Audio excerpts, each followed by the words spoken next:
I shouldn't have been here. मेरा यहाँ पे होना एक एक्चुअली मिरेकल से कम नहीं है। तो भाई लोग, जिस बॉलीवुड ने आदित्य धर को 10 साल रिजेक्ट किया, आदित्य धर के 5 स्क्रिप्ट्स रिजेक्ट किए, कई स्क्रिप्ट्स तो चुरा के 100 करोड़ की मूवीज बनाई। काफी स्क्रिप्टें थी जो मुझसे चुरा ली गई और 100 करोड़ की फिल्में बन गई उनकी। आज वही बॉलीवुड आदित्य धर के साथ डेस्परेट है काम करने के लिए। बड़े बड़े स्टूडियोज इस डायरेक्टर के सामने भीख मांग रहे कि प्लीज मेहरबानी करके धुरंधर पार्ट 3 की पोस्ट क्रेडिट सीन में कुछ अनाउंसमेंट कर दे। बनेगा नहीं बनेगा वो हम आगे देखेंगे, तू बस अनाउंसमेंट कर। डायरेक्टर आदित्य धर की लाइफ स्टोरी में कई सारे शॉक और सरप्राइजेज है। आपको भी पता होनी चाहिए कैसे एक क्रिकेटर आदित्य धर डायरेक्टर आदित्य धर बना। आज इस वीडियो में आदित्य धर की लाइफ स्टोरी से आपको समझ में आएगा क्यों आदित्य धर की मूवीज से लेफ्ट विंग इंटेलेक्चुअल लोगों की सुलगती है।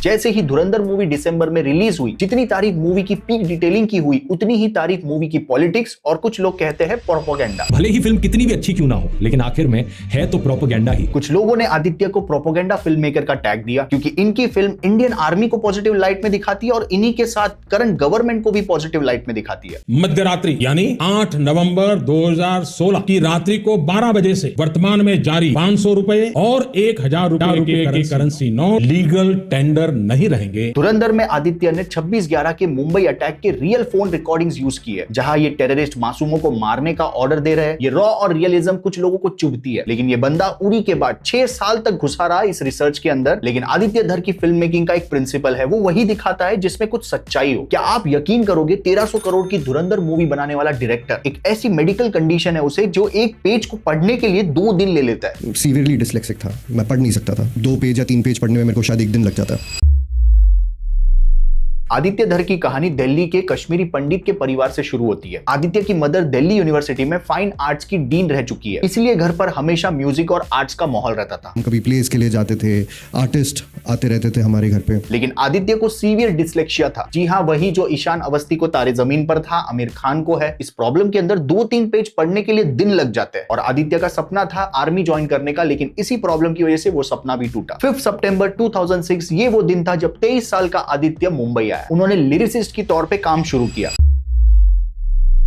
रिसेंटली प्रियादर्शन ने अपने पॉडकास्ट में शेयर किया, आदित्य धर डायरेक्शन के पहले एक क्रिकेटर बनना चाहता था। जी हाँ, आदित्य की असली शुरुआत क्रिकेट से हुई थी, सिनेमा से नहीं। एक प्रोफेशनल क्रिकेटर बनना चाहता था, लेकिन वहां पर उसे नेपोटिज्म का कड़वा घूंट पीना पड़ा। अब कुछ भी ऑफिशियल नहीं है, लेकिन उड़ती उड़ती खबरें हैं। रिपोर्ट्स की माने आदित्य का सिलेक्शन इंडियन टीम में होते होते रह गया और उसकी जगह ऑलराउंडर स्टुअर्ट बिनी को दे दी गई। बाय द वे, स्टुअर्ट बिनी भी एक ऑलराउंडर अच्छा क्रिकेटर था, मैंने देखा है उसे। अब आदित्य धर का क्रिकेट तो मैंने नहीं देखा, और क्रिकेट में मिले इस धोखे की वजह से उन्होंने डिसाइड किया कि मुझे आर्मी ज्वाइन करनी है। लेकिन मैंने पहले ही बताया था इनको डिसलेक्सिया है, तो पढ़ाई में कमजोर होने की वजह से आर्मी की एंट्रेंस एग्जाम ये क्लियर नहीं कर पाए। बार बार इस सेटबैक की वजह से फाइनली उन्होंने डिसाइड किया कि भाई भले ही सोल्जर नहीं बन सकते, लेकिन सोल्जर की कहानी तो बता सकते हैं।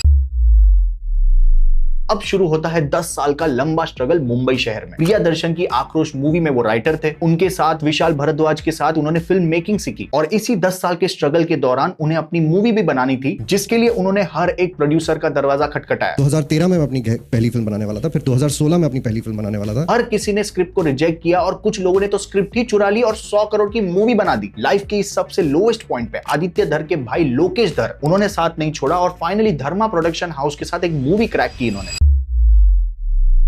2016 में कैटरीना कैफ फहद फाजिल को लेकर रात अकेलिए नाम से मूवी बनाने वाले थे, रोमांटिक ड्रामा। सब कुछ सेट था, मूवी फ्लोर पे जाने वाली थी, स्क्रिप्ट अप्रूव हो चुकी थी, पैसे वैसे सब लग चुके थे। फिल्म फ्लोर्स पे जाने ही वाली थी कि 18 सितंबर 2016 को उरी अटैक हुआ। Heavily armed terrorists targeted the rare administrative base Uri, Kashmir. इस हमले के बाद जितने भी पाकिस्तान के आर्टिस्ट है, हीरोज है, सब पे बैन और सब पे बॉयकॉट। आदित्य धर के साथ ही बार बार क्यों ये दुख काहे खत्म नहीं होता है। लेकिन आदित्य धर इस उरी अटैक के बाद जो सर्जिकल स्ट्राइक हुआ, उससे बहुत ज्यादा इन्फ्लुएंस्ड हुए। बंदा 6 महीने के रिसर्च पे लग गया, अपनी सारी सेविंग लगा दी। 6 मंथ्स की लंबी classified research on Uri attack. सारी इंफॉर्मेशन जमा करते करते 1 मार्च 2017 को पता चला, भाई बॉलीवुड में total 12 producer Uri the surgical strike के ऊपर मूवी बनाना चाहते हैं। ये बंदा भाई खड़ा हुआ और 12 दिन के अंदर पूरी की पूरी उरी द सर्जिकल स्ट्राइक की स्क्रिप्टिंग कंप्लीट कर दी और अप्रूवल के लिए इंडियन आर्मी को भेज दी। स्क्रिप्ट में भी बड़ी पीक डिटेलिंग थी, वो देखकर इंडियन आर्मी इंप्रेस हुई। उनके अप्रूवल के साथ रॉनी स्क्रूवाला का भी अप्रूवल मिला। रॉनी स्क्रूवाला जिन्होंने सैम बहादुर स्वदेश जैसी मूवीज को प्रोड्यूस किया है। मात्र 40 से 50 करोड़ में बनी Uri the surgical strike movie ने 350 से 400 करोड़ क्रॉस किए बॉक्स ऑफिस पे। अब इतनी बड़ी मूवी के बाद तो किसी भी डायरेक्टर का स्ट्रगल पीरियड खत्म होना चाहिए, लेकिन नहीं, अभी रुको।